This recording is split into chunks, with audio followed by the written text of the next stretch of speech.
नमस्कार शेतकरी मित्रांनो, बळीराजा यूट्यूब चॅनलमध्ये आपल्या सर्वांचे मनापासून स्वागत। आज आपण आतापर्यंत आलेल्या महाराष्ट्रातील प्रमुख बाजार समित्यांचे लाल लोणार कांदा बाजार बघणार आहेत।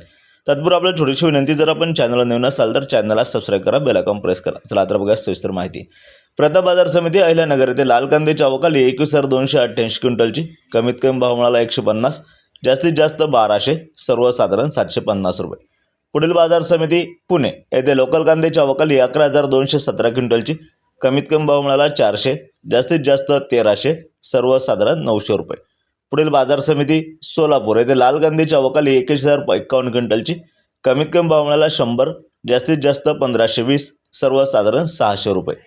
पुढील बाजार समिती पिंपळगाव बसवंत येथे उन्हाळ कांद्याची आवक आली 25,300 क्विंटलची।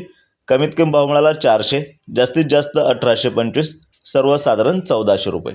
पुढील बाजार समिती चांदवड येथे उन्हाळ कांद्याची आवक आली 12,020 क्विंटलची। कमीत कमी भाव मिळाला 500, जास्तीत जास्त 1545, सर्वसाधारण 910। पुढील बाजार समिती संगमनेर येथे उन्हाळ कांद्याची आवक आली 9,621 क्विंटलची। कमीत कमी भाव मिळाला 200, जास्तीत जास्त 1400, सर्वसाधारण 800। पुढील बाजार समिती मालगाव मुंगसे येथे उन्हाळ कांद्याची आवक आली 18,500 क्विंटलची। कमीत कमी भाव मिळाला 300, जास्तीत जास्त 1200, सर्वसाधारण 663 रुपये। पुढील बाजार समिती लासलगाव येथे उन्हाळ कांद्याची आवक आली 14,336 क्विंटलची। कमीत कमी भाव मिळाला 500, जास्तीत जास्त 1515, सर्वसाधारण 1150। पुढील बाजार समिती मुंबई येथे 12,030 क्विंटलची आवक आली। कमीत कमी भाव मिळाला 600, जास्तीत जास्त 1200, सर्वसाधारण 900 रुपये प्रति क्विंटल याप्रमाणे।